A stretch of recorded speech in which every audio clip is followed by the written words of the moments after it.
Blog Talk Radio. In Congress, July 4, 1776. The unanimous declaration of the 13 states of America.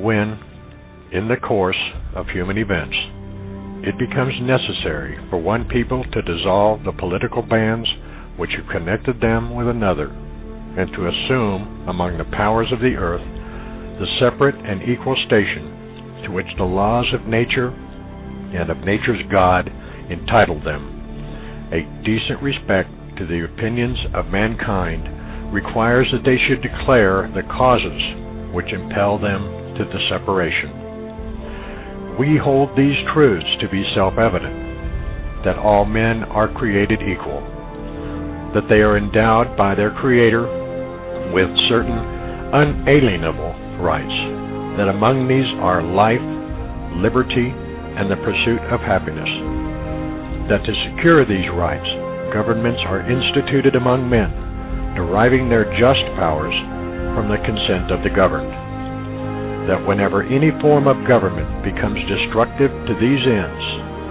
it is the right of the people to alter or to abolish it, and to institute new government, laying its foundations on the principles and organizing its powers in such form as to them shall seem most likely to affect their safety and happiness. Prudence indeed will dictate that governments long established should not be changed for light and transient causes, and accordingly all experience hath shown that mankind are more disposed to suffer while evils are sufferable than to right themselves by abolishing the forms to which they have become accustomed. But when a long train of abuses and usurpations, pursuing invariably the same object, evince a design to reduce them under absolute despotism, it is their right, it is their duty to throw off such government and to provide new guards for their future security. Such has been the patient sufferance of these colonies, and such is now the necessity which constrains them to alter their former systems of government. The history of the present King of Great Britain is a history of repeated injuries and usurpations, all having in direct object the establishment of an absolute tyranny over these states. To prove this, let facts be submitted to a candid world. He has erected a multitude of new offices and sent hither swarms of officers to harass our people and eat out their substance. He has kept among us in times of peace standing armies without the consent of our legislatures. He has affected to render the military independent of and superior to the civil power. He has combined with others to subject us to a jurisdiction foreign to our Constitution and unacknowledged by our laws, giving his assent to their acts of pretended legislation. For quartering large bodies of armed troops among us. For protecting them by a mock trial from punishment for any murders which they should commit on the inhabitants of these states. For cutting off our trade with all parts of the world, for imposing taxes on us without our consent. For depriving us in many cases of the benefits of trial by jury, for transporting us beyond seas to be tried for pretended offenses, for abolishing the free system of English laws in a neighboring province, establishing therein an arbitrary government and enlarging its boundaries so as to render it at once an example and fit instrument for introducing the same absolute rule into these colonies. For taking away our charters, abolishing our most valuable laws, and altering fundamentally the forms of our government. For suspending our own legislatures and declaring themselves invested with power to legislate for us in all cases whatsoever. He has abdicated government here by declaring us out of his protection and waging war against us. He has plundered our seas, ravaged our coasts, burnt our towns, and destroyed the lives of our people. He is, at this time, transporting large armies of foreign mercenaries to complete the works of death, desolation, and tyranny, already begun with circumstances of cruelty and perfidy, scarcely paralleled in the most barbarous ages, and totally unworthy of the head of a civilized nation. He has constrained our fellow citizens taken captive on the high seas to bear arms against their country, to become the executioners of their friends and brethren, or to fall themselves by their hands. He has excited domestic insurrections amongst us, and has endeavored to bring on the inhabitants of our frontiers. In every stage of these oppressions, we have petitioned for redress in the most humble terms. Our repeated petitions have been answered only by repeated injury. A prince whose character is thus marked by every act which may define a tyrant is unfit to be the ruler of a free people. We have warned them from time to time of attempts by their legislature to extend an unwarrantable jurisdiction over. We have appealed to their native justice and magnanimity. And we have conjured them by the ties of our common kindred to disavow these usurpations which would inevitably interrupt our connections and correspondence. They, too, have been deaf to the voice of justice and of consanguinity. We must, therefore, acquiesce in the necessity which denounces our separation, and hold them, as we hold the rest of mankind, enemies in war, in peace, friends. We, therefore, the representatives of the United States of America, in General Congress assembled, appealing to the Supreme Judge of the world for the rectitude of our intentions, do, in the name and by authority of the good people of these colonies, solemnly publish and declare that these united colonies are, and of right, ought to be free and independent states. That they are absolved from all allegiance to the British Crown. And that all political connection between them and the state of Great Britain is and ought to be totally dissolved. And that as free and independent states, they have full power to levy war, conclude peace, contract alliances, establish commerce, and to do all other acts and things which independent states may of right do. And for the support of this declaration, with a firm reliance on the protection of divine providence, we mutually pledge to each other our lives, our fortunes, and our sacred honor. Ladies and gentlemen, welcome to the Robert Rule Show. I am your host, Robert Rule. Today is Sunday, July 6th, 2014. What does the Declaration of Independence mean to you? We celebrated our Independence Day on Friday. A lot of people just don't understand. They've never read the Federalist Papers. They've never read the Anti-Federalist Papers. They never really understood what was going on at the time. If they did, they wouldn't be putting up with what we're putting up with today. There are a few of us who understand it. There are a few of us who are speaking out. You can't be afraid to speak out, ladies and gentlemen. They are threatening on every front anyone who would speak out.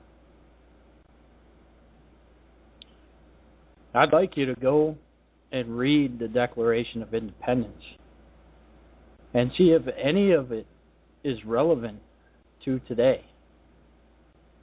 Forget the king. Think about the oligarchy. It's a group of people rather than a king. It's the establishment. They're splitting the pie. Okay? Somebody wants to be a dictator. Although that's not going to happen, they're still going to collectively be in control. But first, they have to bring down society, which is why they hire behavioral scientists. Think about it. If you're going to college to be a behavioral scientist, what field of work would you possibly be in?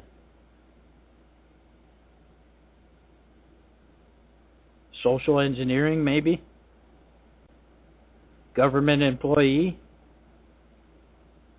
Listen, I know a lot of people say, well, these guys are just dumb. They don't know what they're doing. I would challenge you and say they know exactly what they're doing. It's a plan. And they're a hell of a lot smarter than you are. They're a hell of a lot smarter than me. They're a hell of a lot smarter than most people. Than 99% of people. They know what they're doing. And on the border right now is problem, reaction, solution. It's an invasion. People say, well, this country was built on immigration. Yes, it was. It was built on legal immigration. You know, back when we had 13 colonies, there weren't a whole lot of people living in the United States, with the exception of the Native Americans. And we needed more people to build this country.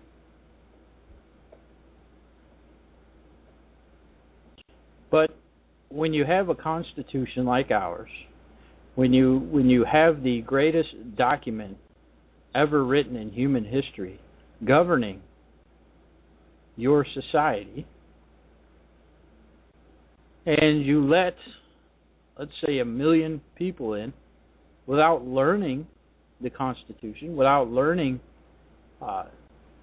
the way your society works, you're going to have chaos. So what we did was we said, okay, well, we'll let you in, but you have to learn our culture. And by the way, for those of you out there that are itching to call in and say, well, the Native Americans, blah, blah, blah, this and that, I am Native American. So shut your mouth, okay? It is what it is. The past is the past. I understand the arguments. I understand the treason. I understand the betrayal. I understand all of that. But that's the past. So don't come to me, Mr. Whiter than White, Mr. Limey, and talk to me about Native Americans, okay? Don't do it. It's not going to happen. You will lose the argument, okay? So I don't want to hear it. The past is the past. This is the present. You can't have an influx of people coming in here who do not understand the culture, who do not understand the rule of law. We have these rules in place for a reason. And listen, people, and I know I haven't gotten to the news, and I apologize for that, but I hear Fox News, I hear people in my party blaming the Democrats, blaming Obama. I told you the story about the scorpion and the frog. I'm going to tell it again. The frog one day is sitting there minding his business, and a scorpion comes along and says, hey man, I need to get across the river. And the frog says, I'm not giving you a ride across that river. You're a scorpion. You're going to sting me. The scorpion says, if I sting you, we're both going to drown. I wouldn't do that. And the frog starts to think about it. And he says, you know, you're right. That's a good,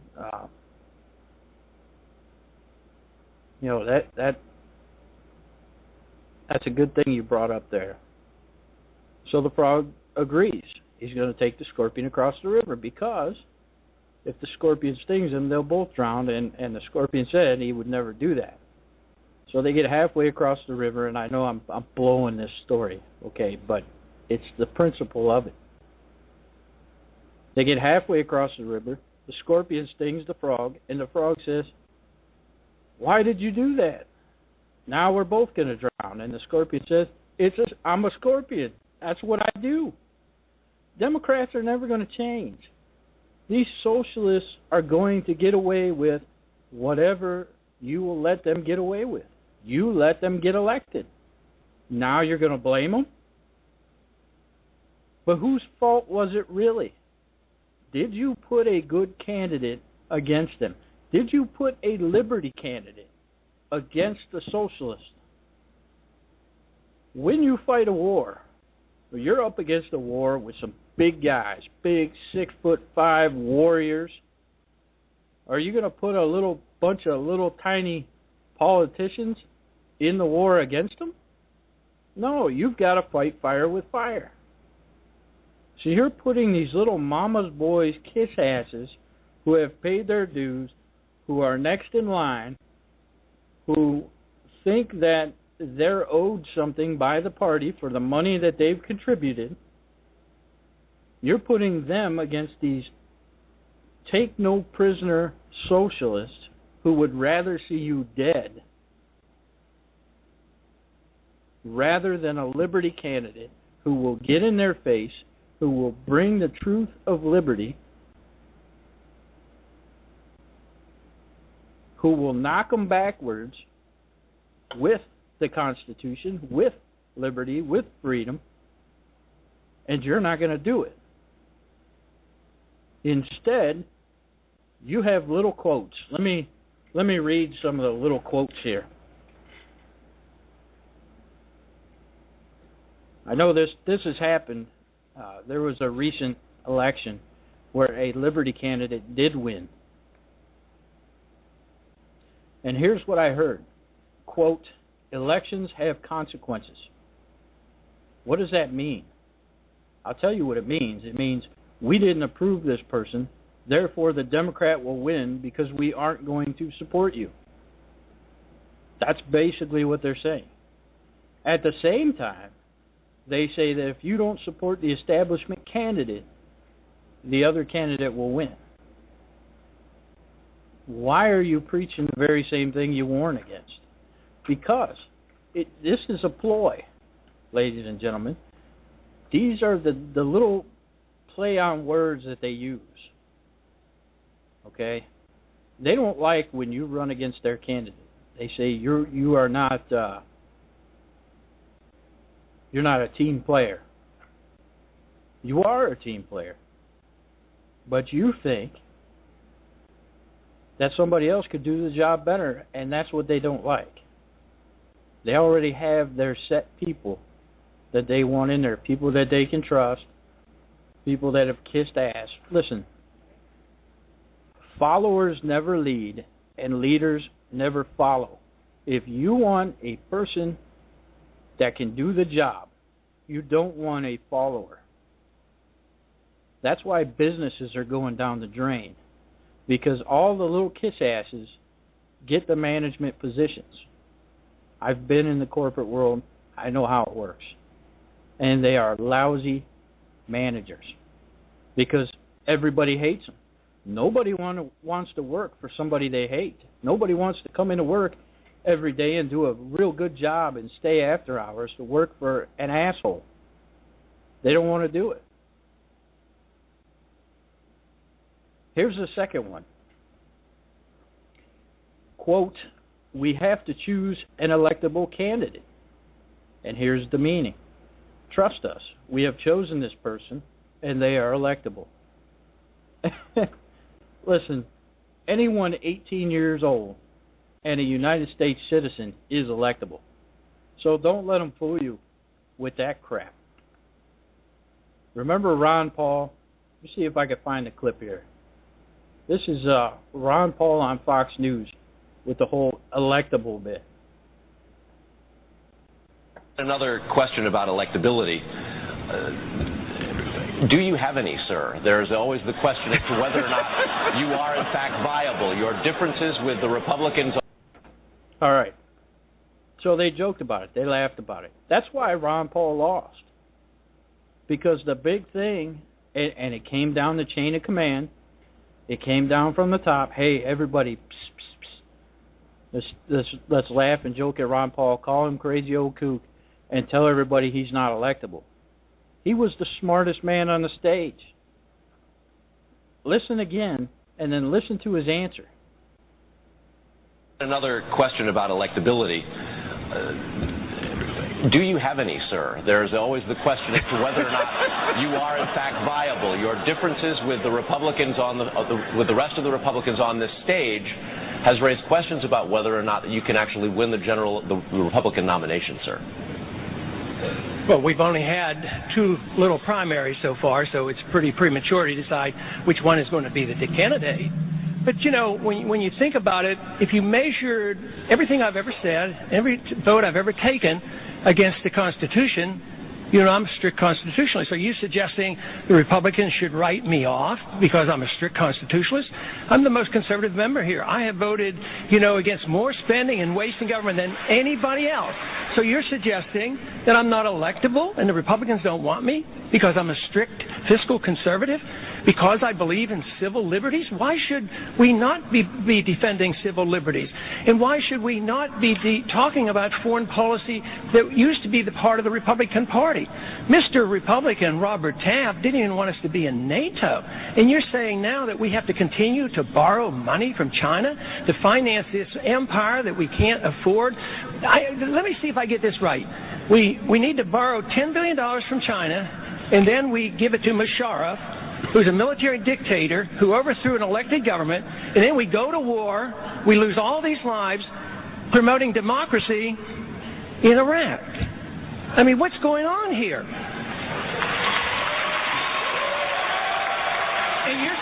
And you're saying that this isn't appealing to Republicans? Where did this come about? I think this is a Republican message. I defend the platform. It used to say we got rid of the Department of Education. It doesn't say that. Now, we as Republicans went and doubled the size of the Department of Education.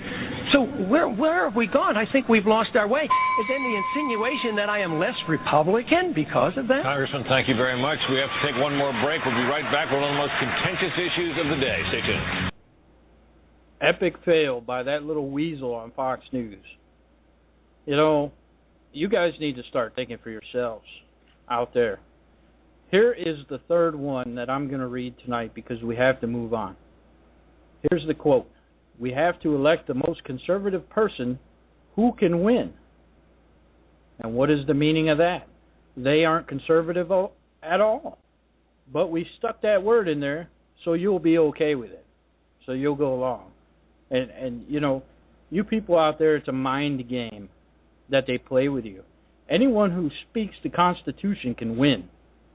With the backing of the party money. We all know that money wins. But the party needs a yes man.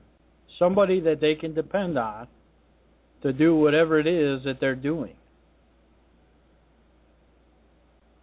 Ladies and gentlemen, the Republican Party has always stood up for individual freedom. As of late, it hasn't. You've got guys up there making tons of money, and they're controlling everything. It goes from the top down.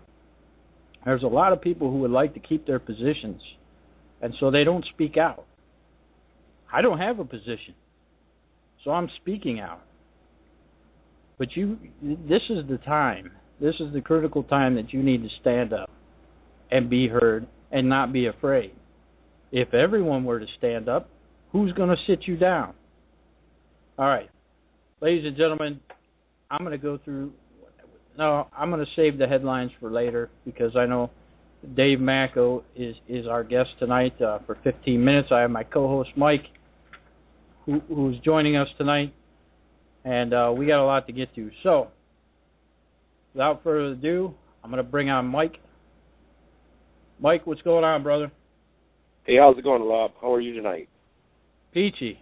Yourself? Good. Long day. Did a little bit of work. So. Well, I'm going to get Dave on. I'm going to give Dave his 15 minutes.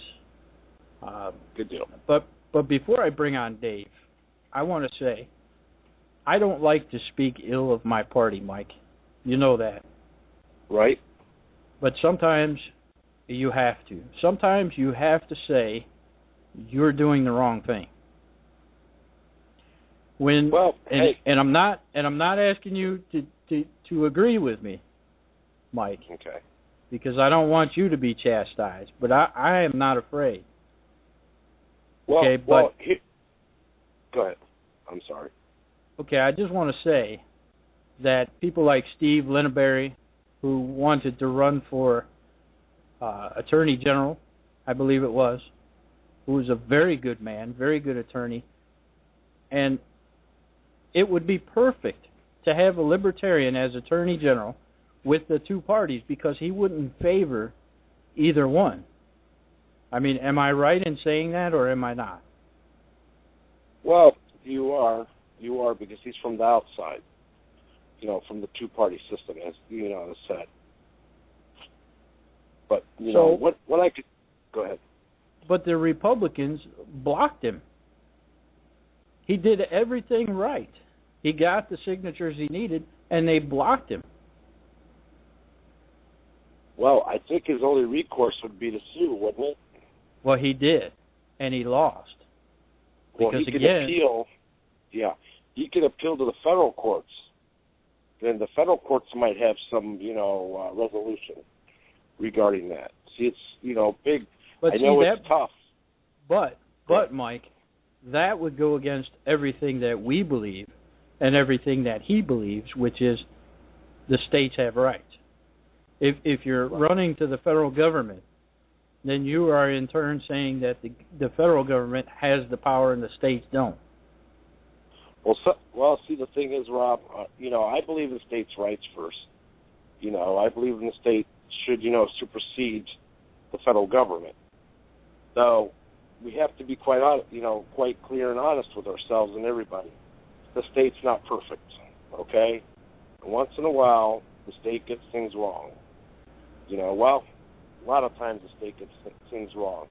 So that's why we have federal courts, to be heard in federal courts when people in one state cannot get along and they're at a stalemate, for instance, okay? Or let's say the state's done something wrong, okay? Do you think the state judges are going to rule against the state? No. That's why you have your federal courts. Now, it is the duty of the people to keep a check on, the judges and the, employees and elected officials of the state. But a lot of times, Rob, a lot of us are working, let's say 40, 60, 80-hour weeks. We might miss news, okay?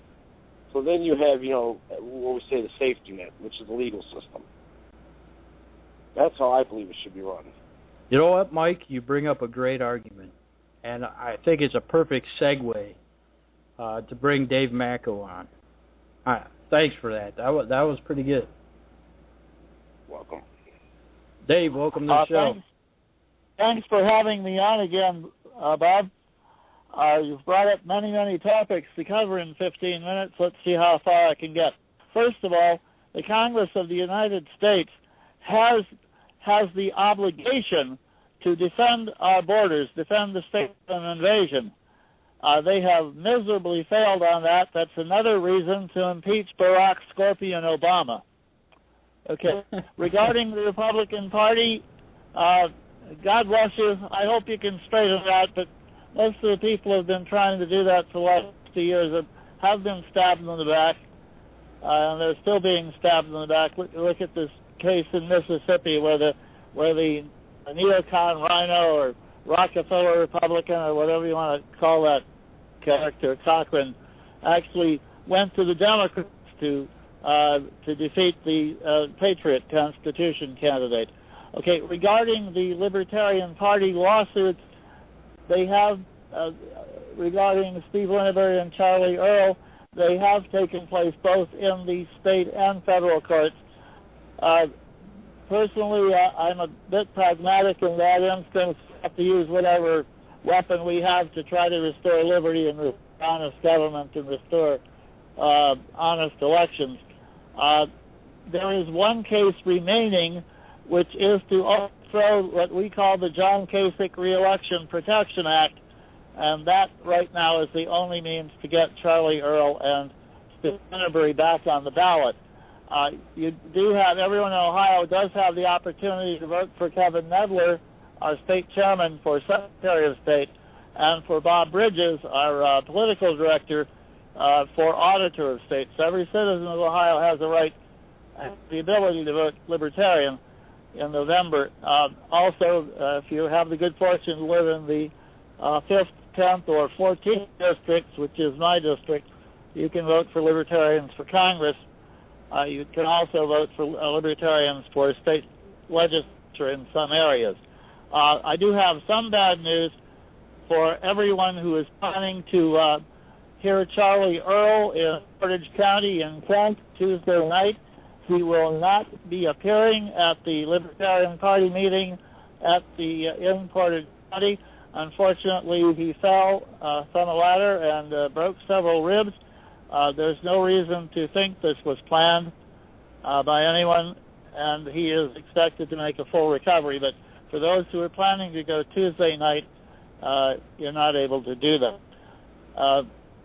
Getting back to the Republican Party again, God bless you, keep it up, but there's a brilliant article that I hope you and everyone else will look up on the Internet by the late Alan Stang, who was a patriot leader in the John Birch Society for many years before he left them, regarding differences, how to fight the federal income tax.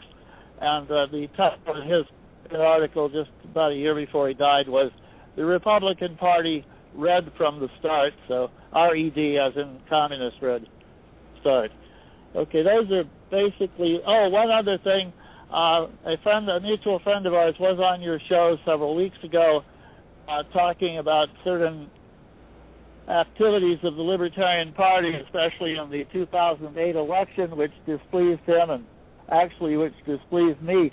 There was an attempt at the Libertarian Party National Convention last weekend in Columbus to have the Libertarian Party apologize for nominating Bob Barr for president in 2008, and we're now en route for vice president in 2008, especially since they went back to the Republican Party and worked for supported Mitt Romney, another neocon Rockefeller Republican enemy of liberty, in 2012. So the resolution didn't pass this time, but there's always 2016. Do you have questions for me? Yeah. Dave, I would like to not so much bridge the gap, because obviously we're two different parties, but I see what's happening in the Libertarian Party. And I got to say, if you're a Republican and you are threatened by the Libertarian Party, then you shouldn't be running for office. Because am I right, Dave? If you're doing the right thing, if you support the Constitution, if you support individual liberties, then you have nothing to fear from the Libertarian Party. I'm very encouraged by the attack by the neocon, rhino, slimy Republican enemies of liberty in Ohio and John Kasich. It shows we're doing the right thing. It shows they're afraid of us. Good. They should be more afraid of us.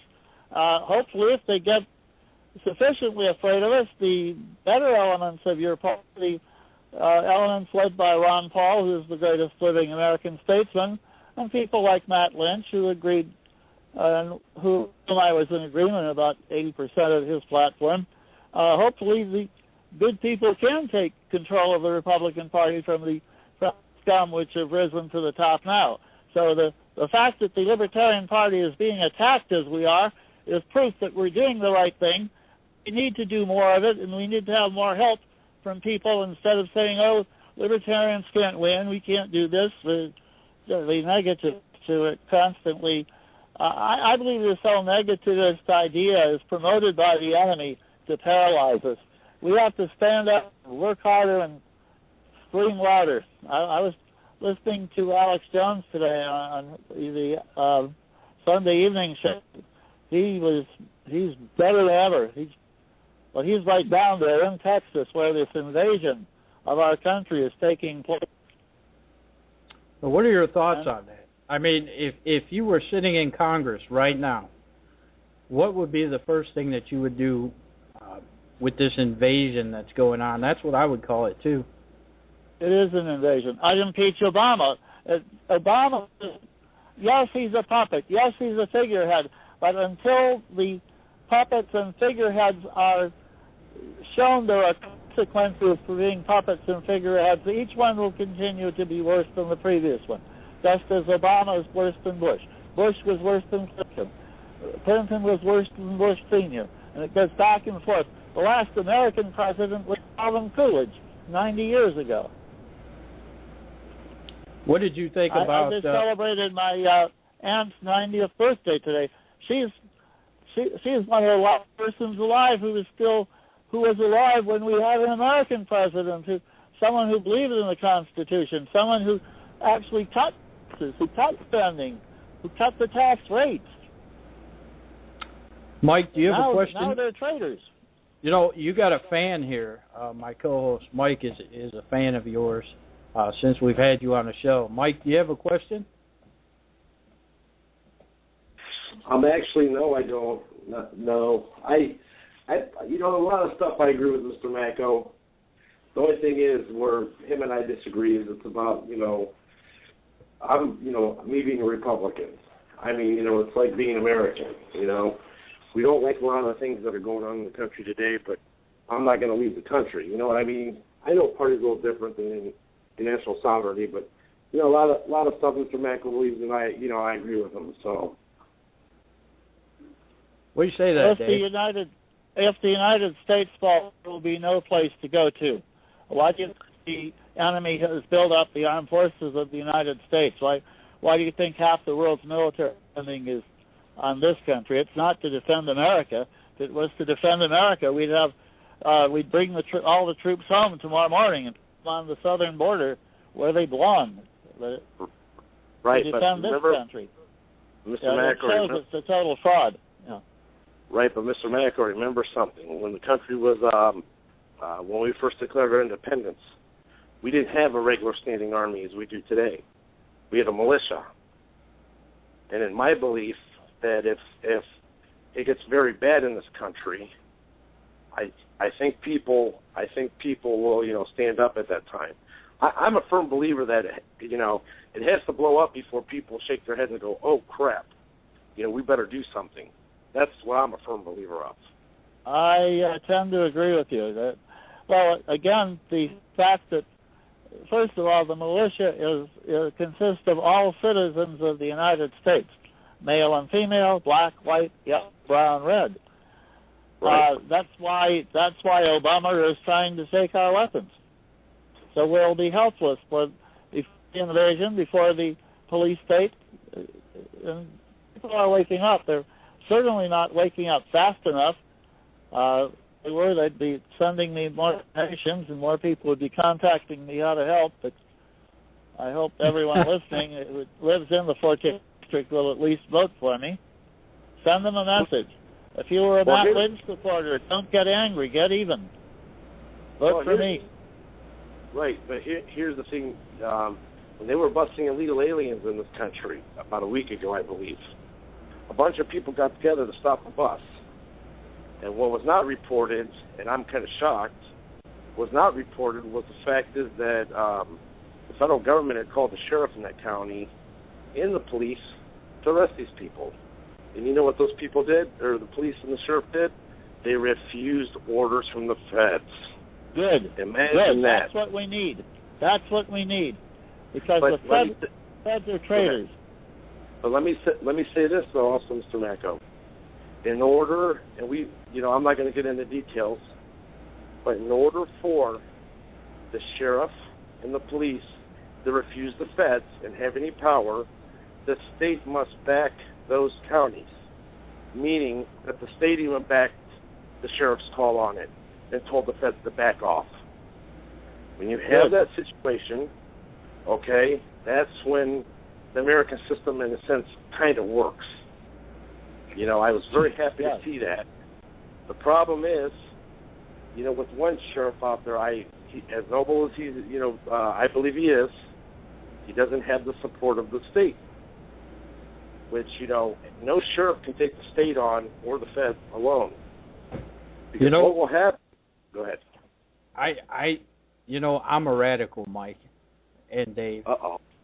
I believe the sheriff has just as much power as the governor. I believe that the sheriff has the power to deputize all of the citizens in the county. And I think, he doesn't need the backing of the state, but they're scared to do it. Like our sheriff, at the meeting, we called him out, and you heard him say, and I heard him say, that the sheriff has become an administrative position, which I don't believe at all. Dave? Well, unfortunately, in Cuyahoga County and in Summit County, where we have this county government starting, the sheriffs aren't elected anymore. We need to return everywhere, maintain the principle of an elected sheriff who is the top law enforcement officer of each county.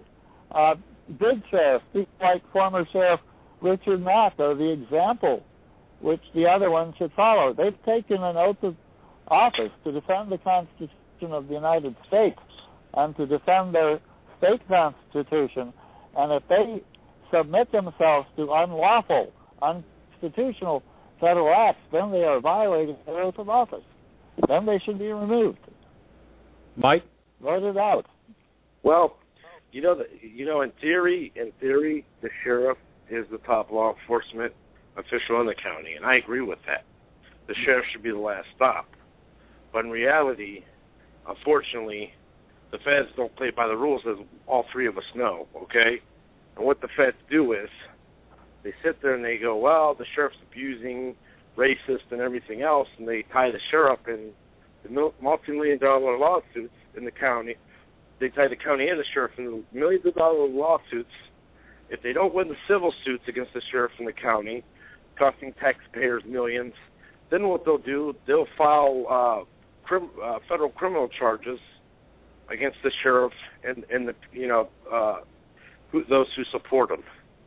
I think it's. Go ahead. You know what's funny to me is, I wish I could remember these. I thought I had saved them and I didn't. I was looking up case law with the Supreme Court. And basically, and I forget what the cases were, but they were like from the 1800s. And they said basically that any laws that didn't reflect the Constitution didn't have to be followed. And nowadays, everything is case law. And they're saying, well, this, that, and the other thing. And, the governor of, Florida, arrested the sheriff. Yeah, which he absolutely cannot do, but they did it. And I see what you're saying. You got to have the blessing of the state. Well, a lot of people today are saying, well, we need to opt out. We need to just opt out and grow our gardens and blah, blah, blah. Well, if you do that, you're still a subject. And so you let it continue. And then what happens is enough of us good people aren't in office and aren't in there upholding the law, and things like that happen. Dave? Well, I'm looking through my copy of the Citizens Rule Book edition of the Constitution and the Declaration of Independence, and I'm looking for here we are. This is from Marbury versus Madison, a very important case in the early United States back in 1803. The general misconception is that any statute passed by legislators bearing the appearance of law constitutes the law of the land. The U.S. Constitution is the supreme law of the land, and any statute to be valid must be in agreement. It is impossible for a law which violates the Constitution to be valid. This is succinctly stated as follows. All laws which are repugnant to the Constitution are null and void. Marbury versus Madison, 5 U.S., 2 Cranch, 137, 174, 176. In 1803. Was that 1803? 1803, Marbury versus Madison. That's the one I was looking for. Yeah. Another case, Pleasant versus Shelby County, 118 U.S. 425, page 442. An unconstitutional act is not law. It confers no rights. It imposes no duties, affords no protection. It creates no office. It is in contemplation as inoperative as though it had never been passed. Mike. And the 16th American, there's whole quotes here. Yeah. Go ahead, Dave. No one is bound to obey an unconstitutional law, and no courts are bound to enforce it. So that 90% of them are unconstitutional. The Abominable Patriot Act, the NDAA, which Obama claims gives them the right to murder any American. All of these things are unconstitutional from the beginning. And if enough local public officials would nullify them, the whole situation would totally change overnight. Now, if I would be elected to Congress, or if any other libertarian or a Republican who believes in the Constitution and principles of liberty were elected, you simply pass a law stating that no federal funds will be used to oppress any state to enforce laws which they have nullified because they're unconstitutional. If the Justice Department goes in, you defund them. If the Army goes in, you defund it. Whatever it takes.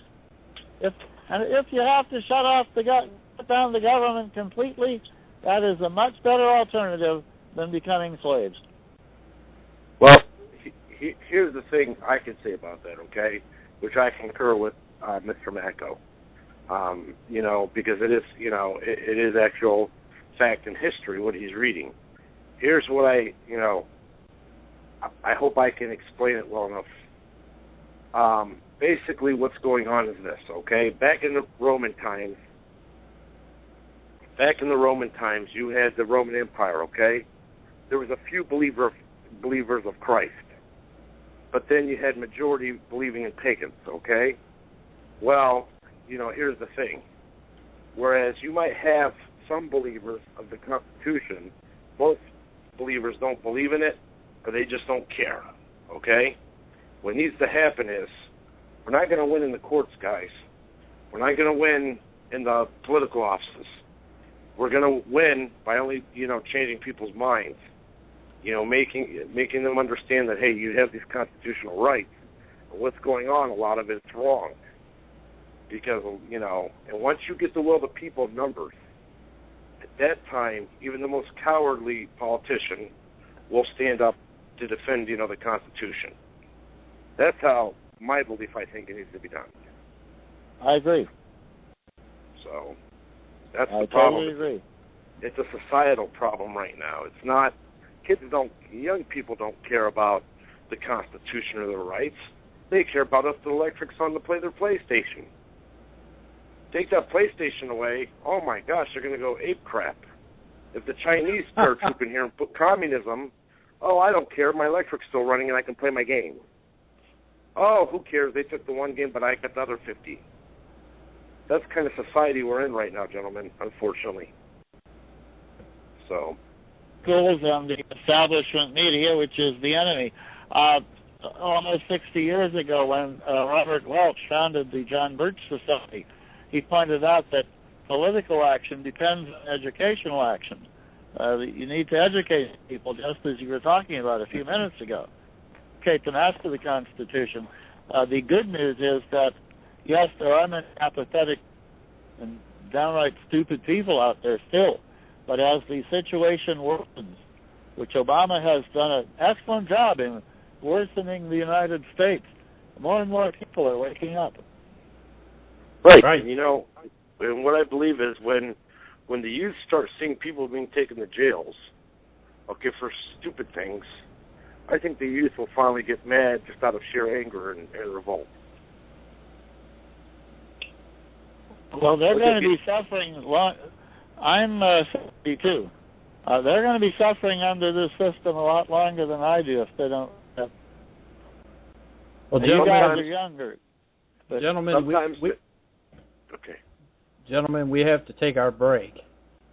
Since we do not accept funding, this is our commercial break.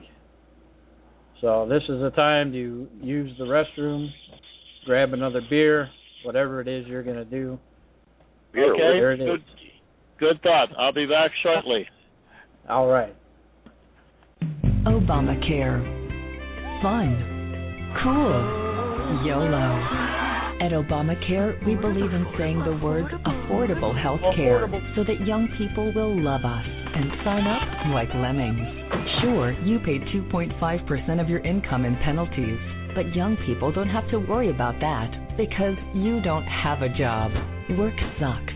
That's why we at Obamacare want to trade your full-time job for a part-time one, so you'll have more time for fun things, like watching millionaire celebrities tweet about how affordable we are. Obamacare. Just like guys enjoy premium leather seats, so too you'll enjoy paying triple the healthcare premiums out of your new part-time salary. Speaking of guys, ever been on a mandate before? At Obamacare, we're full of mandates. But don't worry, big corporations get exempt, so you don't have to. It's fun paying for things you don't even use. Yeah, you work out, stay healthy, but come on, brah. Someone's got to pay for people who smoke, drink 85-ounce sodas, and live in a Barca lounger. So enjoy your premium hikes, young people of America, because everyone loves hikes. Obamacare. If millionaire celebrities can afford us, why can't you? A message from the White House Office of Obamacare. Propaganda to get young people to love us and sign up like lemmings. And on the 9th day, God spilled some coffee on an angry possum, and God made a liberal. God said, I need someone willing to get up at the crack of noon and check their Facebook and tweet vile things, take a nap, borrow money from their parents, and stay out all night drinking Pabst ironically and snorting bath salts and wine until midnight. So God made a liberal. He said, I need a person that can take a thriving community and turn it into a debt-ridden post-apocalyptic welfare state. I need someone who thinks meat is murder, produce is raised in grocery aisles, who can't fix a flat tire or change her own oil, and who, when forced to finally get a job as a barista, makes you wait for your latte while they play Angry Birds on their iPhone and then takes his union-mandated 2-hour break. So God made a liberal. God said, I need somebody dumb enough to believe in global warming and deficit spending, yet arrogant enough to look down at hard-working folk because they don't have a worthless Ph.D. in 17th century Belgian lesbian studies. It had to be someone that would tax and spend, sue and attack, flip and flop, legislate from the bench and pass an unread bill, a person that would take a story of American success and turn it into a lesson of injustice. So God made a liberal. It had to be someone who'd lie to themselves and others and envy the successful, someone to whine, cry, demand, screech, and scream sexist, intolerant, xenophobic, homophobic, Islamophobic, racist, bigot. It had to be someone that at the end of the day they could go home after helping rip apart a country with divisive race and class war, and who would laugh and then sigh with mocking eyes, thinking, if I hadn't aborted all my children, they'd probably say they want to spend their life doing what Dad does. So God made a liberal. And do you think that you can act without Congress and initiate a no-fly zone in Syria without congressional approval? You know, again, our goal would be to seek international permission, and we would come to the Congress and inform you and determine how best to approach this, whether or not we would want to get permission from the Congress. I think those are issues we would have to discuss as we decide what to do here. Well, I'm almost breathless about that, because what I heard you say is we're going to seek international approval, and they will come and tell the Congress what we might do, and we might seek congressional approval. No, well, I want to just say to you, that's a big dish. When you agree, you've served in the Congress. Yeah. This is Houston. Say again, please. Houston, we have a problem.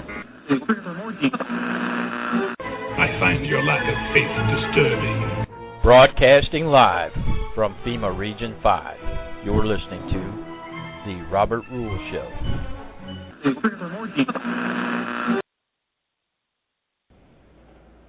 Ladies and gentlemen, welcome back to The Robert Rule Show. I'm your host, Robert Rule. We're talking with Dave Macko, congressional candidate for the 14th District, against Dave Joyce, the Republican, and I even forget the Democrat's name. No disrespect. I don't even care. But Dave Macko, he's a good guy. He's a Liberty candidate. and I really respect him.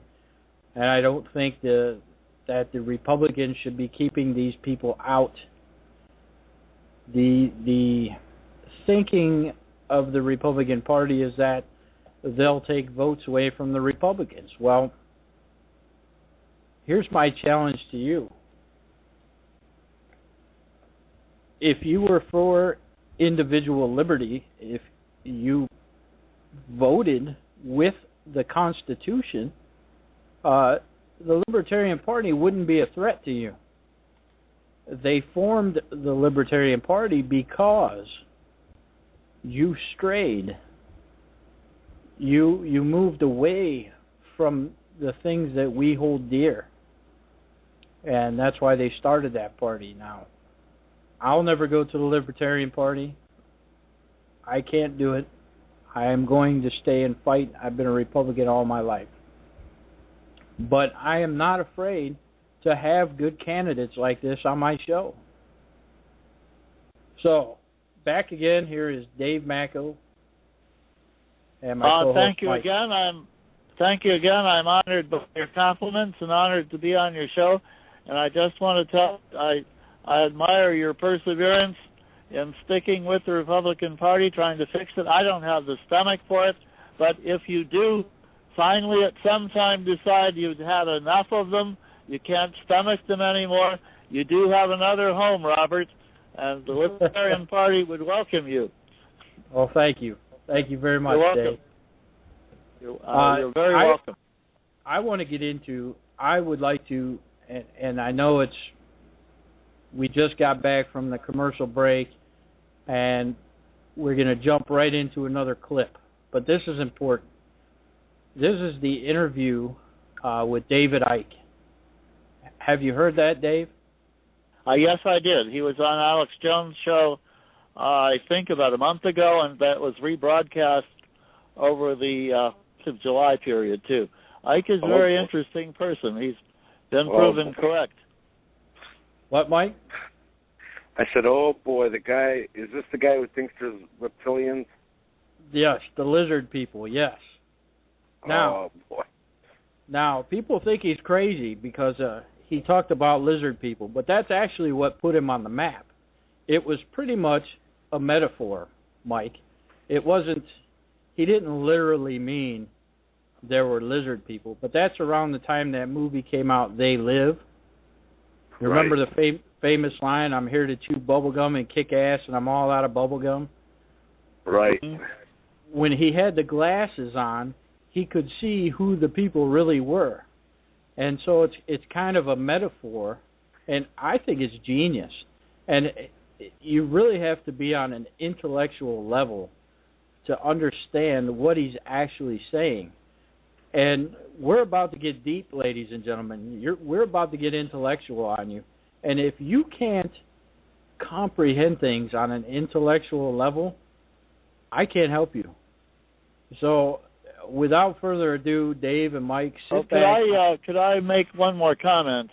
Yes. I don't believe in the lizard people, but David Icke 10 years ago was warning that the Jimmy Savile, a very important British newscaster, was a pervert who molested children. And everyone said he was crazy for that. And Savile has just been proven to be exactly what David Icke said, a pervert who molested many children. So say what you will of David Icke, he's been right about a lot of things. He has. And that's why this interview is so important. I want you to listen carefully to what this man has to say. Forget Alex Jones. Alex Jones is Alex Jones. You know, you love him or you hate him. I love him too. I mean, he flies off the handle. People don't like that, but you know, give him his due. He's been right many times. Could I make one more comment of Alex Jones? Yes. The first 10 minutes I listened to him, I asked myself, why is he screaming? So I listened about 10 or 15, 20 minutes longer, and since then I asked, why aren't the rest of us screaming? He has a right to go off the handle. His country is being destroyed. Ours is too. Right, and he's been doing this for the last 20 years. Now look what happened with Glenn Beck last week. Did you hear Glenn Beck? He went outside.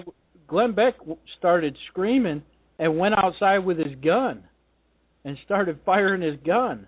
I mean, he's starting to learn that once you see what's really going on, you tend to get a little crazy because nobody's listening. And that's why Alex Jones is so loud all the time. He's tired of it. 20 years of preaching and being right, and he's had enough. And I'm surprised he's held on this long. Can you blame him? Not at all. Mike? Thank you. Well, the only thing I can say is, you're no good if you have high blood pressure and a bad heart. True. Yeah, you are correct. It's better to let off steam rather than let it bottle up inside. That bottling up inside the harm. I'm not a doctor, but that's the impression I got about it. You know what? I wish we had the soundbite from Michael Savage, because he said what you just said, Mike. He said people were telling him he's going to have a coronary, but like Dave said, he said, I have an outlet. I'm lucky. I have an outlet. I can go and speak my piece. Right. So, but Rob, when you yell like that, my whole thing is this: when people mess with me, okay, I don't sit there scream or fight or argue. The only one time I got a little rude was when my kid was insulted. But other than that, it's satisfying to me knowing that I'm right and saying, I told you so. And I just have a big smile. But Mike, we're the lucky ones because we have an outlet. We have this radio show. We can speak our mind without the fear of retribution. We can let it all out, and we don't have the stress. People that hold it in, people that are seeing what's happening and just pretending that it's not happening, those are the people with the high blood pressure and bad hearts. Right. Correct. So, let me get to the interview. Put on your intellectual thinking caps because it's about to get deep. Ladies and gentlemen, here's the David Icke interview.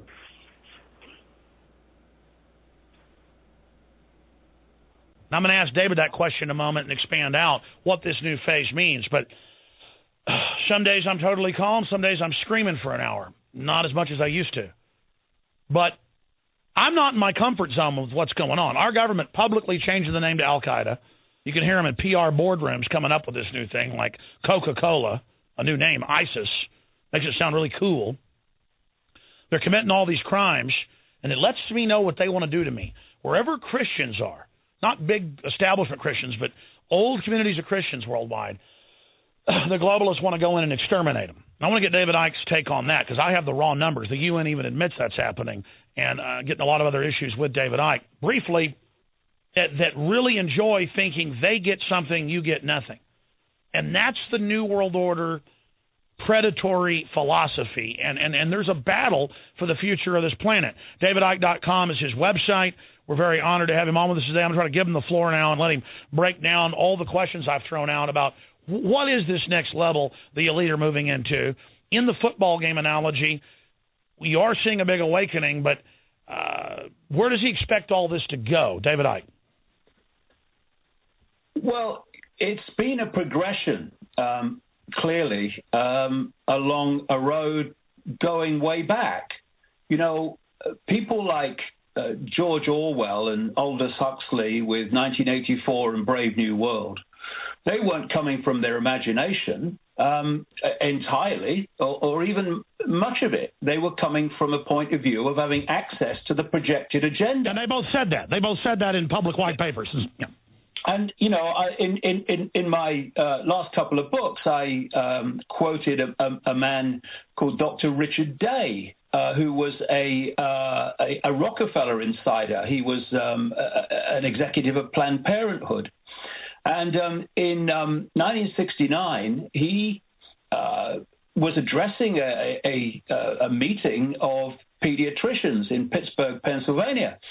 And for some reason, only he knows, he asked people to not take notes and not record anything because he was going to tell them how the world was going to change. And what he then did was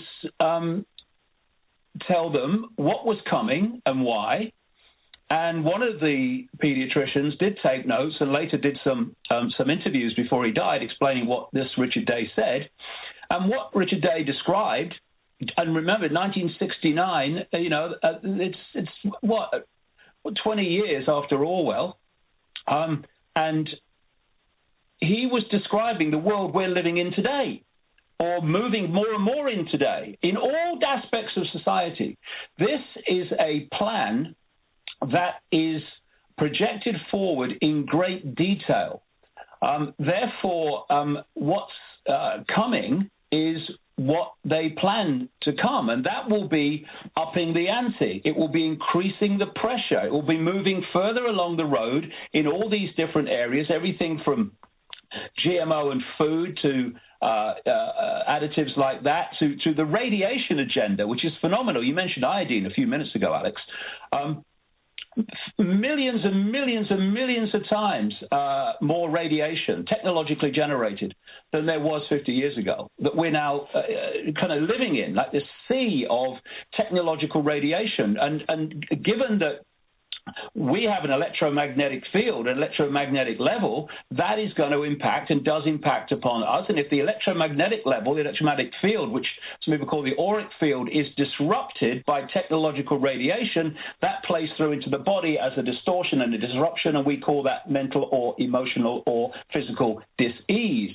So it's progressing, just as we can look back and see how it's progressed. But of course, there are certain points where it progresses very fast because of events that are orchestrated. And, of course, the best example of that is 9/11, where the agenda moved forward more in the 10 years after 9/11 than it had in a lot longer time before that. And when Cheney's talking about another 9/11, when Lindsey Graham, when he opens his mouth, just like John McCain, he is speaking the cabal's agenda. He's talking about another 9/11. Over here, we're getting just the same, Alex, with the Prime Minister David Cameron warning about, we've got to increase surveillance because of the terrorists coming back to Britain. We've got this guy today, Liam Fox. Liam Fox is a British politician who's simply an agent of Israel. That's all he is. He's an agent of Israel. And he has come out today and said we need to have more surveillance, etc., more Big Brother, in effect, to meet the challenge from jihadists coming back to Britain. So we are facing this fork in the road between the free thinkers and between those that just accept the agenda and download it, bar.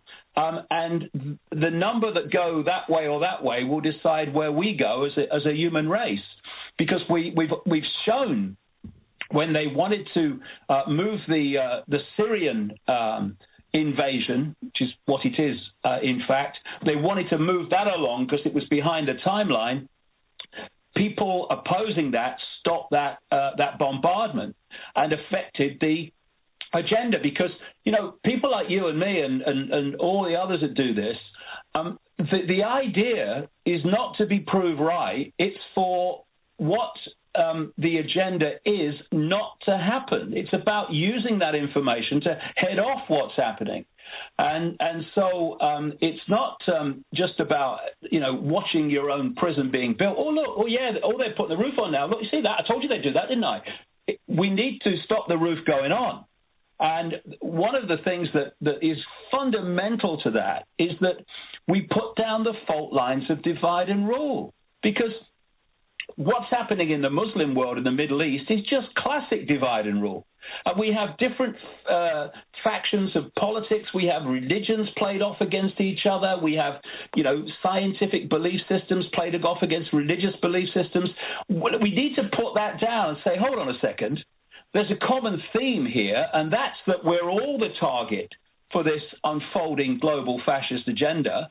And therefore, if we don't come together now and put down our differences and focus on what should unite us all, and that's what is going to affect us all and is affecting us all, then when we're in some concentration camp eventually, if we get that far, then we can have a lovely discussion over who's got the best religion and who's got the best politics and who's got the best whatever.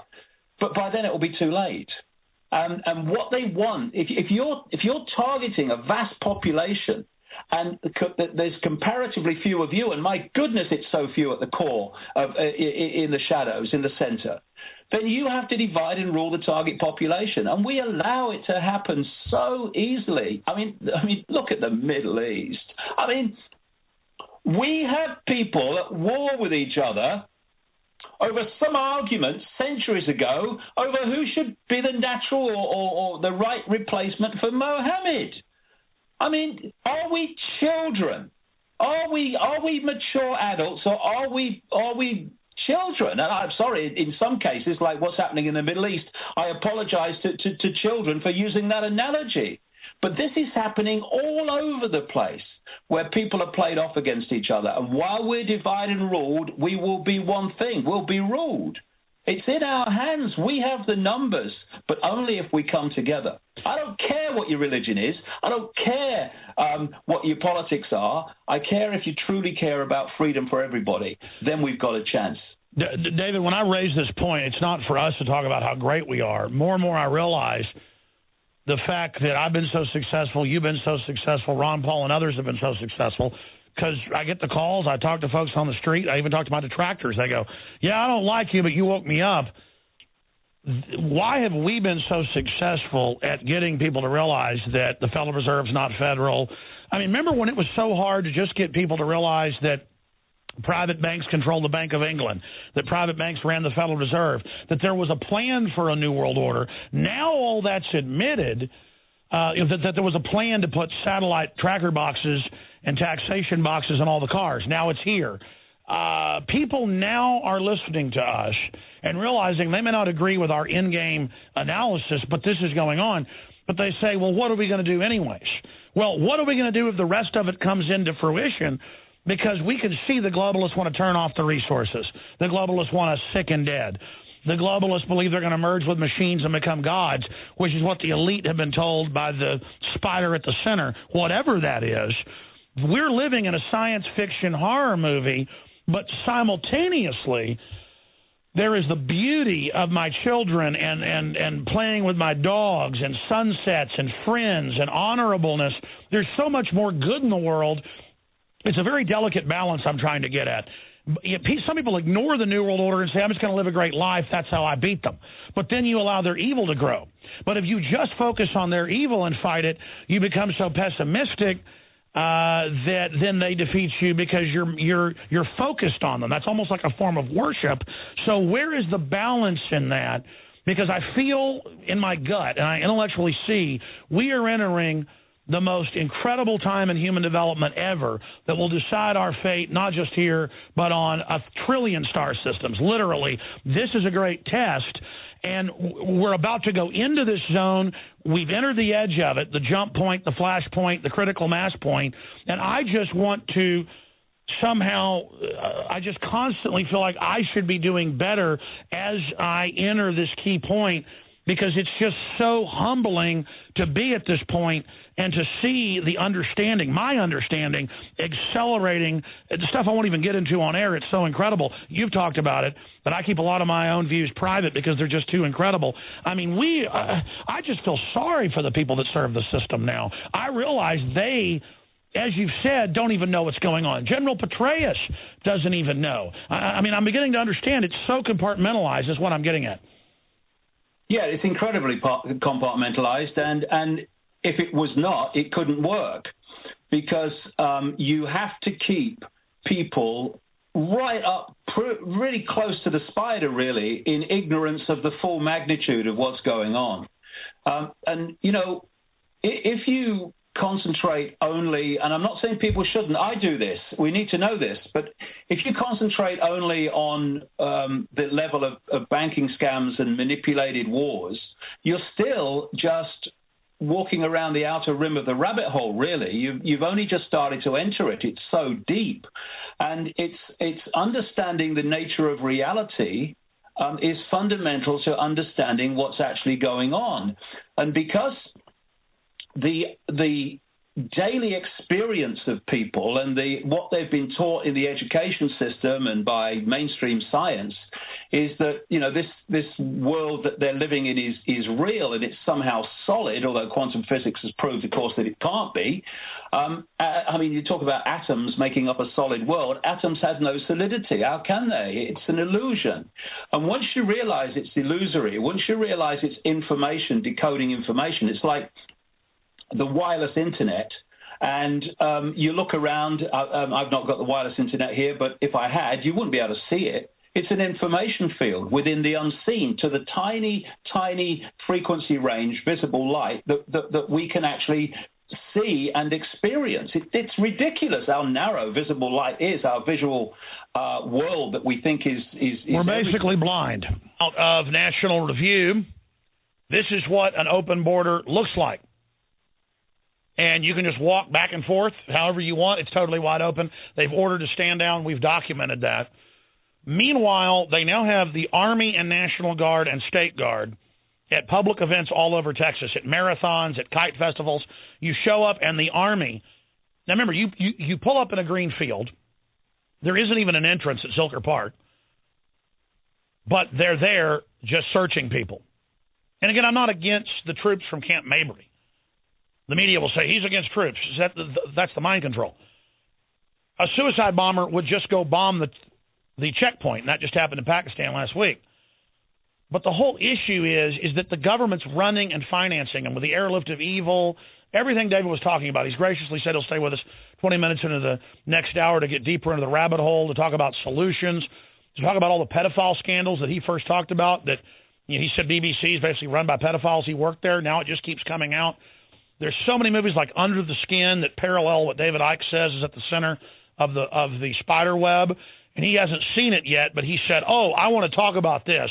So, David, in this segment we've got left, this 5 minutes, talk about why, whether it's the X-Men or the Superman or all these movies now are like, from our perspective, admitting that there's false flag, Captain America, Winter Soldier. Why are they doing this?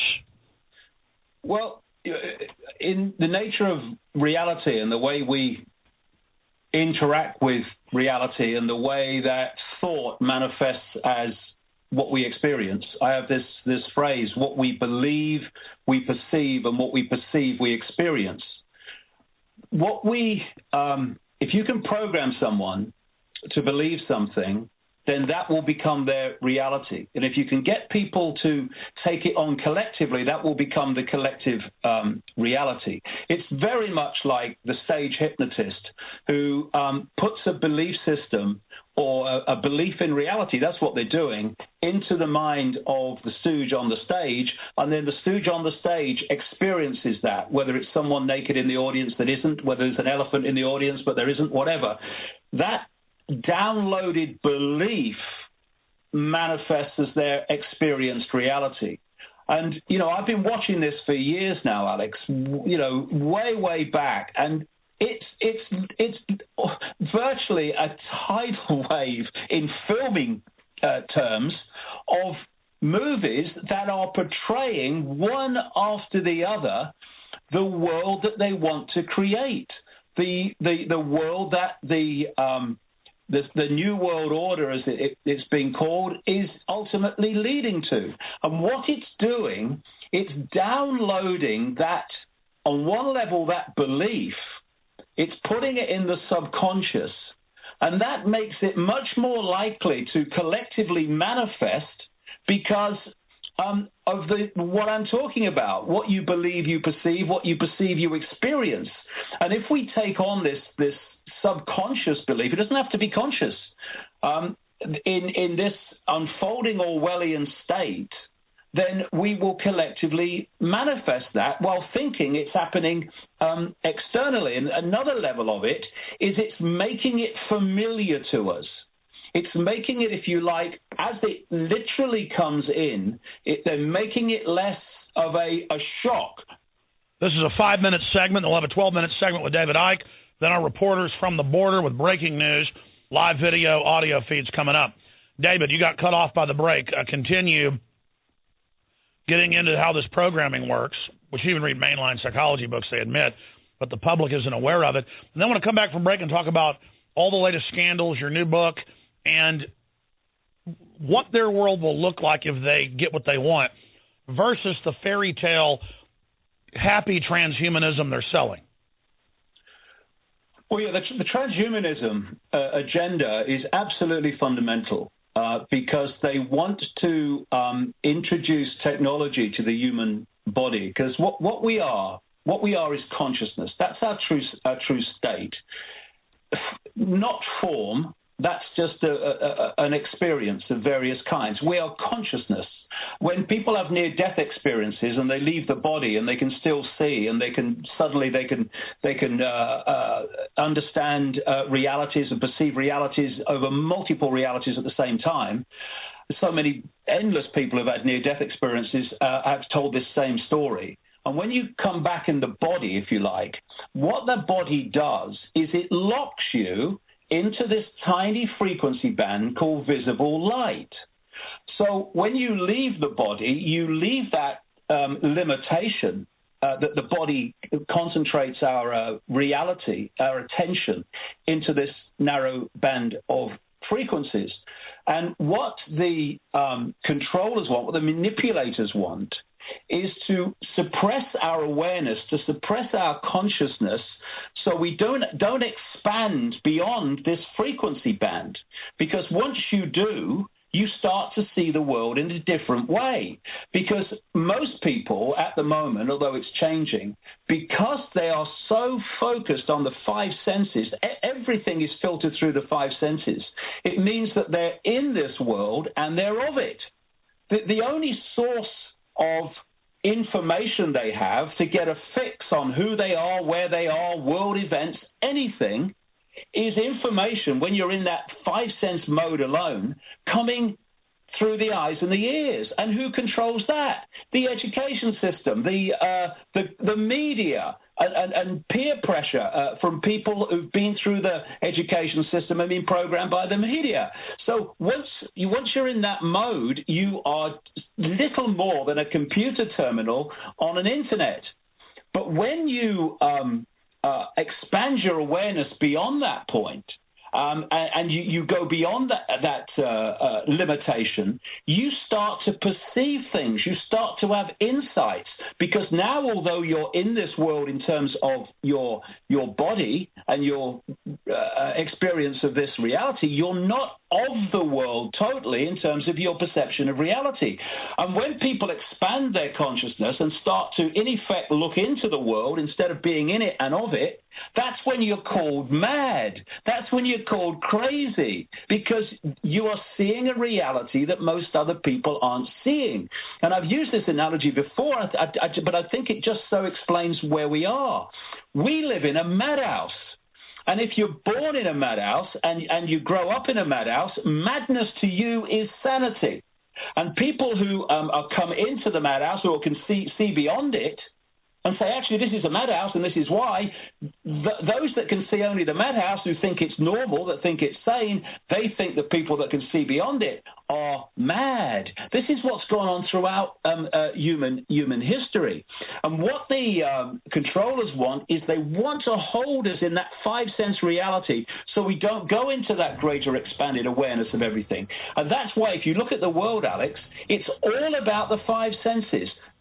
Touch this, smell this, look at this. It's all about pulling you into the five senses. It's the new sixth sense. They want to shut off the sixth sense with a new artificial consciousness. Stay there.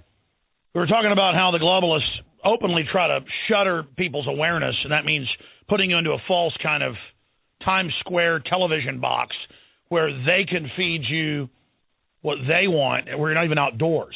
But beyond that, transhumanism is sold as this empowering system, but it's all got Trojan horses in it to dehumanize and to take us beyond just the five senses into an artificial consciousness, synthetic tyranny. And I want to finish up on that subject with David Icke, get into some of the other things that are happening and where they'll take us if they're able to win. But first, throwing one more point out, North American Union. They are completely getting rid of our borders. We know borders are an old tyranny, another construct. But you don't go to pure libertarianism by having open borders and saying millions can come here and get everything free. The globalists are pushing it because it's a new political bloc, again, for divide and conquer. And Breitbart reports on the train of death to the U.S. all the way from Central and South America, all the way from El Salvador, right up into the United States. The representative for the Catholic Relief Services told the Colorado Gazette, as well as other publications, that no, they load them up south of Mexico, and Mexico now lets them through as long as they stay on the train. They sit on the top. They fall off, they die by the thousands. This has been going on for months now, and they just let them come right to our border. Then the Border Patrol openly takes them, loads them on buses, and buses them deeper into the U.S. and releases them. We have that on video. Meanwhile, if I want to fly, they want to grow up my children, and they have Army at the Kite Festival searching people. So clearly, David Icke, this is a total fraud. Petraeus told the London Telegraph that this is part of the new North American Union. Can you briefly speak to that? Then I want to talk big picture with you. Well, I mean, the great block on this whole union network, whether it's the European Union or the North American Union and all these others around the world, is the nation state. And it is the sense of self-identity or national self-identity, if you like. And one of the things you see in their documents when they're talking about how they're going to, they are doing it, when they were talking about how they intended to socially engineer society and get society how they want, one of the things was unfettered immigration. This was in their technique to destroy a sense of national identity. And so in the European Union, of course, the very nature of the European Union is that within it there are no borders in terms of people coming in and out, virtually no borders. And so what you're doing is you're taking loads of people from this culture and you're putting them in that culture, and loads of people from that culture, you're putting them in that culture. And in the end, it's just one kind of universal culture, if you like. The sense of national identity has gone. Now, personally, I'm not a nationalist. I love the landscape of Britain, but I'm not. Britain. I'm none of that stuff. But if we're going to be streetwise, we need to go beyond that and understand why it's happening. All right. So he talks about the UN Agenda 21, pretty much, the New World Order, the establishment. The richest people in the world, the greatest minds. You've always heard the song, you've always heard it said, everybody wants to rule the world. Well, they knew they couldn't do it the way Hitler did it, and they're doing it a different way. The United Nations, the first document was called the Green Cities Declaration, a statement of principles which set the agenda for mayors' assigned task. It says in part, believing as mayors of cities around the globe, we have a unique opportunity to provide leadership to develop truly sustainable urban areas based on culturally and economically appropriate local actions. The declaration was amazingly bold in that it detailed exactly how the UN intends to implement a very specific agenda in every town and city in the nation. The document includes lots of rhetoric about the need to curtail greenhouse gases and preserve resources. But the final line of the Green Cities Declaration was the point of the whole affair. Now this is a quote, signatory cities shall work to implement the following urban environment accords. Each year, cities shall pick 3 actions to adopt as policies or laws. And now, if you're a mayor, you may have gotten this. The raw meat of the agenda was outlined in detail in the second document, called the Urban Environment Accords.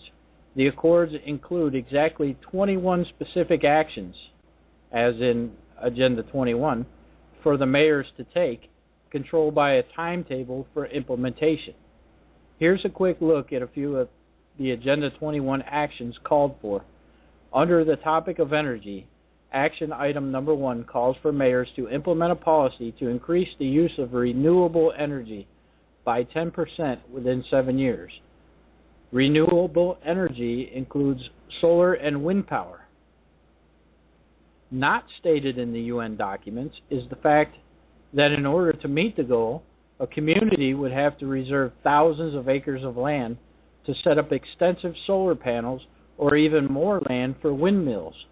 Consider that it takes a current 50 megawatt gas-fired generating plant about 2.5 acres of land to produce its power. To create the same amount of power through use of solar panels would require at least 1,000 acres. Using windmills to generate 50 megawatts would require over 4,000 acres of land, while chopping up birds and creating a deafening roar. The cost of such alternative energy to the community would be vastly prohibitive. Yet such unworkable ideas are environmentally correct. Orders of the day that the mayors were being urged to follow. We all know Agenda 21, and I'll say it again. Kim Laurie, running for Lake County Commissioner, knows all about Agenda 21, and that's why I backed her. Dick Shreve also knew about Agenda 21. I can't speak for Chris, the other candidate, because I don't know him. We didn't interview him. But it's nice to have somebody running for office who knows about Agenda 21, who knows about the UN's plans. It's all documented. It's all public record. Ladies and gentlemen, you can go and find it. Mike, that was a pretty powerful interview. What do you think? Well, I'll tell you, I listen to more, Rob Rule and probably Alex Jones, if anything. Because I'll tell you something, it was David Icke who said that the Freemasons were Illuminati, mega millionaires, and I know that for a fact that's untrue. And, some other things, he stated that, I actually research. You know me, Rob, I'm pretty open-minded, and I'll look at the facts, and what the facts dictate, I'll call it. So, I mean, is there a war for your mind going on? You bet. You bet. That I'll agree with.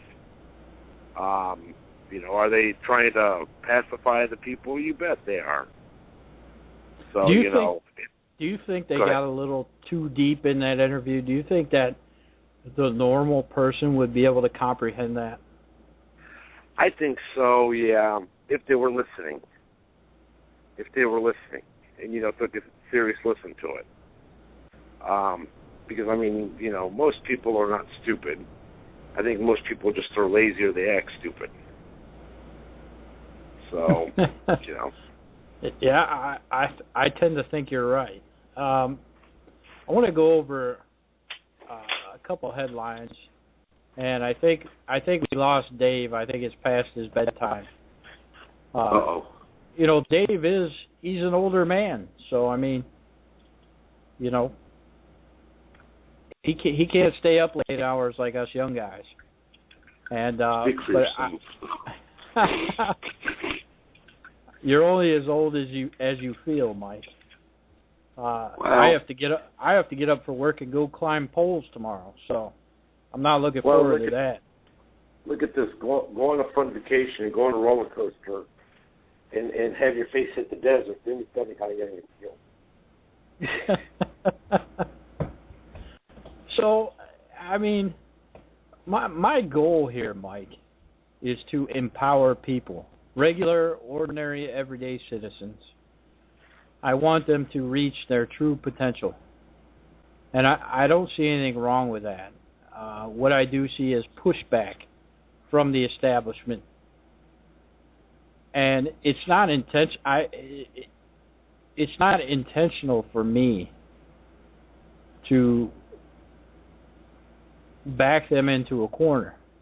All I want as a citizen is my freedom. Is that wrong? Well, no, actually it's not. It's not.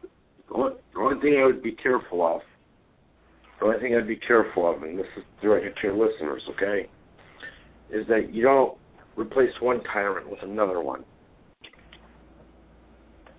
Right. That's exactly what we have to be right. careful of. So, my whole thing is like I can go on hours and hours and hours how tyrants and replace tyrants and tyrants and replace other tyrants. But one thing David Icke said right, if I can go back a little bit on that, he said it perfect. It's a divide and conquer strategy. And that's why, like for instance, I don't have a beef with any good, honest person of Islam, Buddhism, Judaism, or even paganism, okay? But what we are led to believe is that we're supposed to not like those people. And that's how they divided us. Imagine if everybody came in the world together today. And I'm not one of these UN hippies either, okay? I'm just about coming on one level together. And that's to stop the Soroses, the Rockefellers. Because, most wars are because of those gentlemen up at the top. Right. So, hey, you know what? My whole deal is about this. I don't like communists. You know that, Rob. I despise them, and I despise people who act like communists, which has been happening lately, a lot lately. But, I don't have a problem, like, for instance, with this Ukraine deal. I think Putin's in the right 110%. We wouldn't like we wouldn't like China on the Mexican border ready to take our land, would we? Hell no. That's what the bankers are doing in Ukraine. It's not a fight for freedom or democracy or republic. It's a fight for their banks and their money, to control their money.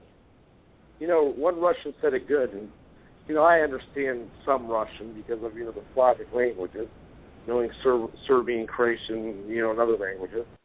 He said, the bankers from Europe want in.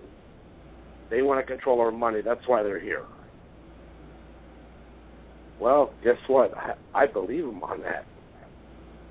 Right. I believe him. As far-fetched as it sounds, people, George Soros, he makes, $112 million every hour, just off the interest payments off of credit cards. Did you know that one? Yeah, residual income.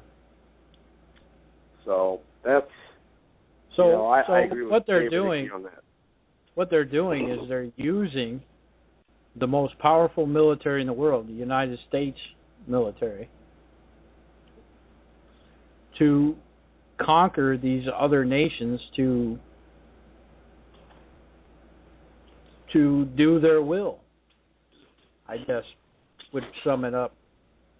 And we can't let that happen. We can't let our finest go and die for these bankers. Right. And people have... Go ahead. Go ahead. I can tell you right now, those who say that Freemasons are the spearhead of the Illuminati and the New World Order, I think they're diverters. You know what I mean by that? Yes. But explain it for our listeners. Okay. Basically what happens is, if I'm going to put together a criminal, let's say, venture, as the bankers have done, okay, what I'm going to do is I'm going to pump out so much information on the Internet because, let's say, take the Freemasons, okay? And I'm going to blame them for everything. That way people, which has no real power, okay, the Freemasons, like the Internet says that we do, okay? And And I'm going to blame them just so I divert the attention away from my group. Because the Freemasons, if you visit any lodge in your local city, you'll know that they're older gentlemen. They have fraternity. It's a fraternity for gentlemen out of college, for instance, okay? So they're gonna. It's basically smoke and mirrors. You know, I always find out, now, were there Freemasons that did bad things? You bet. I mean, but in every group there's somebody who's did bad things. Does it make all the people bad in those groups? No. But again, that's what we're led to believe. That's what he's talking about. We've been conditioned to believe a certain way, which is not always right. So right, and like I said, they have behavioral scientists who work for them. They're engineering society. They use Facebook, they use YouTube, LiveLeak, all those other outlets, because the government then, if they don't comply, the government threatens to shut them down, and with the current legislation, they can do that. And so, of course, Facebook and all the other outlets have to comply. And we just heard recently, last week, that Facebook conducted an experiment on their users illegally. Now, they claim that, you know, you sign a waiver, blah, blah, blah, but I don't think that's true, Mike. Well, actually, yeah, you do, because when you sign up, you accept the terms. When you click on the button, that's the whole deal about it. Here's the basic thing, okay? In each, you know, this is a little bit about character building the Army taught me, okay? If you draw a line from yourself to your future point you want to be, and you make yourself goals, do not let anything else affect you, okay? Focus on what you have to do in life, you know, and what your goals are, okay? Don't worry about, oh, yeah, I just saw that thing about Mexico or whatever, you know, because a lot of that's distraction, too. I mean, I saw it. You know, I used to do military intel, okay? And I see a lot of that stuff on Facebook. I even told my wife one night, they're trying to pump the people up to get mad and do something stupid. You know, it's Psych Ops 101 what they're doing on Facebook. You know, trying to get you mad, trying to put certain things. Oh, if you read these stories, they're going to pump more ads toward, let's say, you know, they're going to pump more ads toward you, Rob, because they're going to put more illegal ads, you know, or stories up so that you can see more.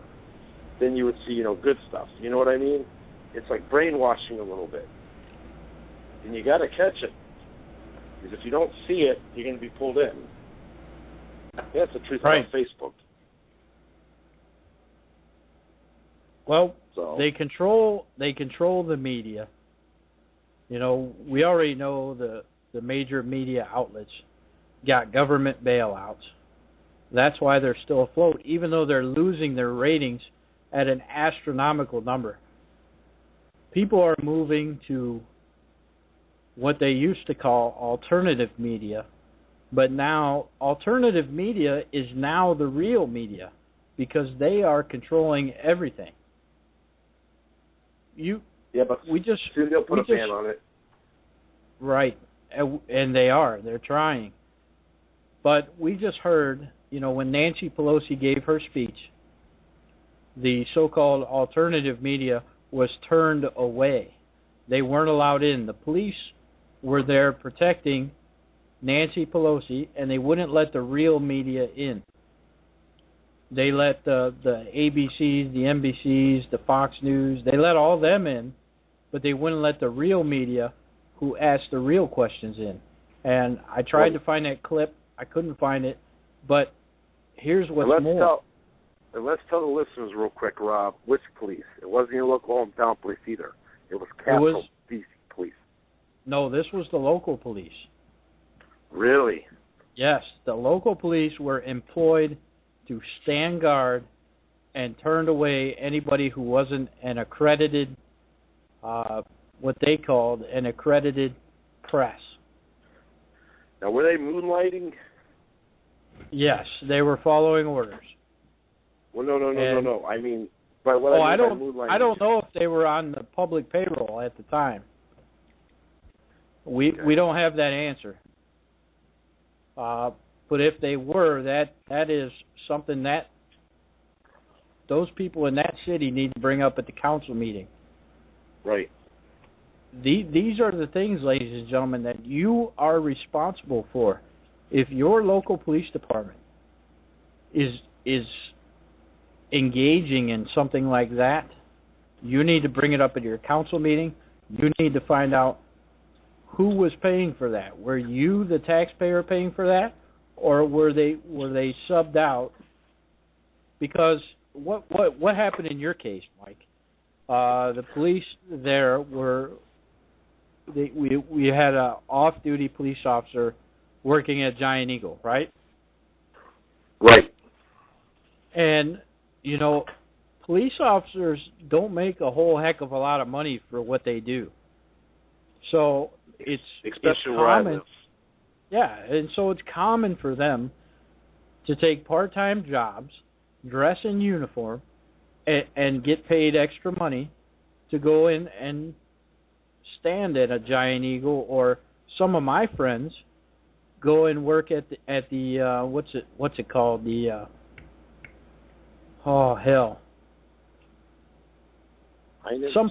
someplace downtown. Anyway, I forget the name of it.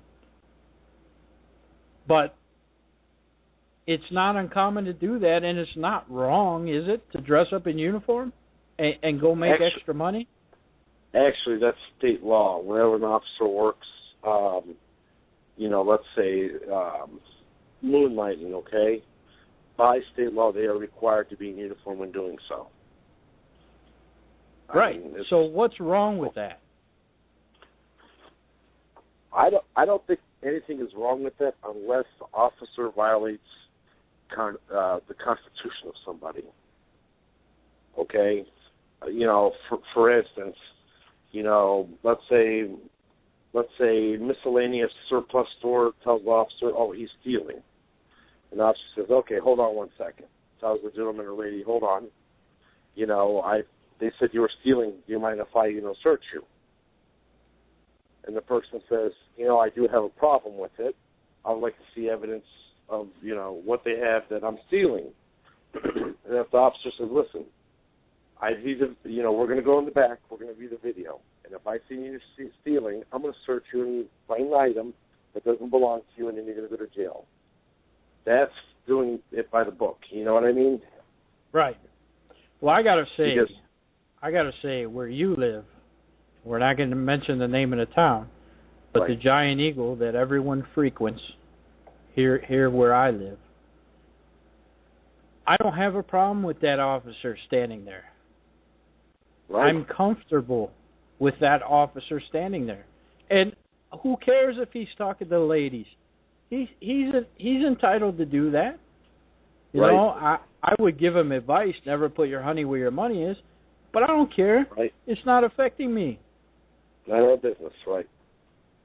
That's his business. Right. That's her business. That's not our business. That company is paying him to stand there. Let him do it. And it's the floor's business too. What he does, of course, because they're employing him. But you know what? You know what got me a little agitated about that, Rob? That they're calling these guys jack-sug-booted Nazis. See, I don't tolerate. It wasn't on this show. It was on the Facebook page in the News Herald. And my response to them was, how do you know even what a Nazi is? Number one. And number two, do you know these gentlemen? Which, again, we're not going to say where we live or I live. But I can tell you, most of the gentlemen I've talked to, actually all of them, they support the Constitution and they're big Second Amendment fans. So to call them Nazis, that's a little out of place, I think. Right. And you got to remember, not all cops are bad. You have your bad ones, yes, you do. And would I like to see the good ones whoop their asses into shape? You bet I would. But Rob, remember we live in such a feminine society right now. Listen to this. That if you say the wrong thing, people take things personally. Somebody can get in my face today. and say, you know what, you blank, blank, blank, blank, blank, I don't like the way you're talking. And you know what I can explain to them? Well, thank you very much for the compliments. It's very well appreciated, coming from somebody like you. I'm glad to hear from you. We got to kill them with kindness, Mike. That's what you have to do. And Well, people get really pissed off and they fly off the handle when you smile at them and wave. Right, right. Or you turn the table on them and beat them at their own games. I love doing that one. See, I don't get involved in that. I have no inclination to do that. I have no inclination to stoop to other people's level. I just don't. I don't get engaged. I think we have Dave back on. Let's see what Dave has to say. I think he has something to say. Dave, where'd you go? I apologize. After church today, we had a birthday party for my aunt who was 9 years old last week, and then we went to one of my cousin's houses, and I was resting my eyes there for a few minutes. I apologize. God love you, Dave. This is, folks who are listening, this is an example of open, honest radio without any obfuscation. So you dozed off on us, did you? Are we that boring? I'm sorry I rested my eyes. But I got back on as soon as I woke up. Well, have you seen the pictures of people in Congress falling asleep, Dave? Yes, I have. And I don't think you would be one of them. Oh, no, I wouldn't. I might kill myself on no-dose, but I wouldn't do that. Nick's a monster. Dave, do you have a prediction for the Republican candidate for president?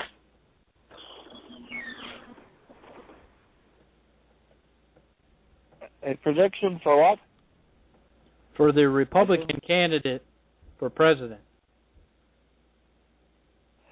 I hope it would be someone like Ron Paul or Ted Cruz. I hope that enough Republicans would wake up to have someone like that. You mean Rand Paul? Ron Paul. What did I say? You said Ron Paul. I'm sorry. That I was resting my tongue, apparently. Rand Paul or Ted Cruz would be good. So let me, there's a new story out, and it's entitled Rand Paul, If We Had Followed Reagan's Foreign Policy, There Would Have Been No Iraq War.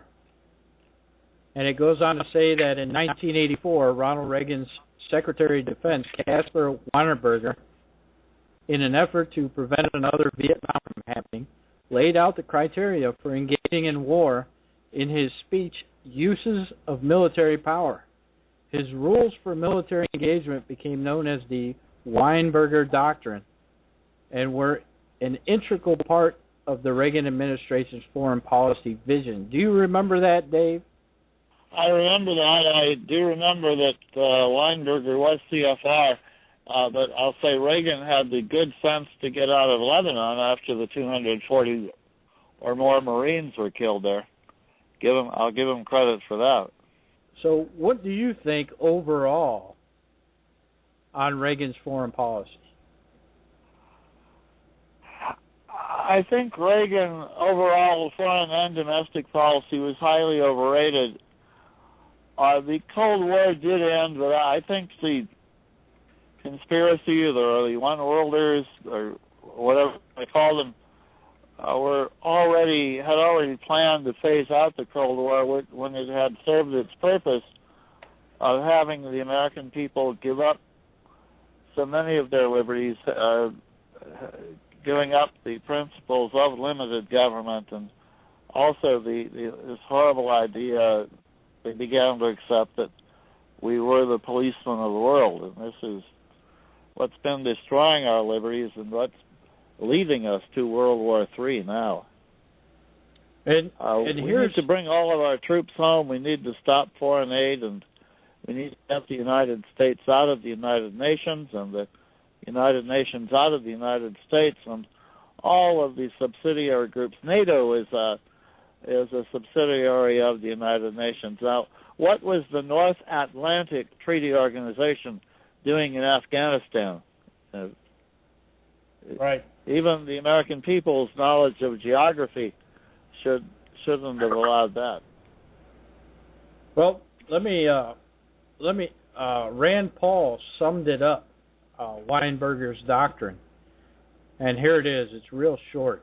The United States should not commit forces to combat unless the vital national interests of the U.S. or its allies are involved, and only with the clear intention of winning. U.S. combat troops should not be committed only with clearly defined political and military objectives, and with the capacity to accomplish those objectives with a responsible assurance of the support of the U.S. public opinion and Congress, and only as a last resort. Mike. You know what? I agree with that.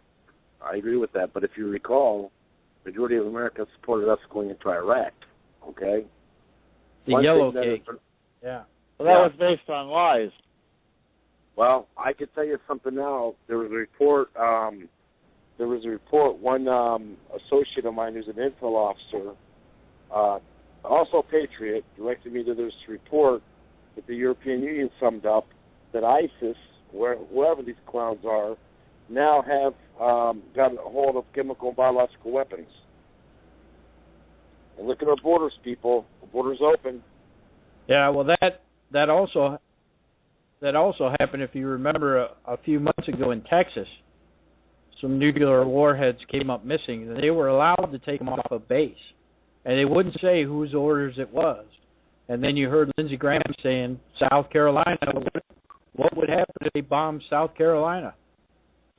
Alex Jones brought that up. Getting back to the Weinberger doctrine, yes, that was sensible. As for ISIS, that was created by our State Department, just like Al-Qaeda was. All of this is a hoax to make the American people give up their liberties. That's right. Guys, Iraq's not worth one more ounce of American blood or one more American dollar. And anything the government tells us, I assume it's going to be a lie. Dave, thanks for coming on the show tonight. Mike, as always, thank you. And to all you listening, God bless you all, and God bless America. Thanks for having me.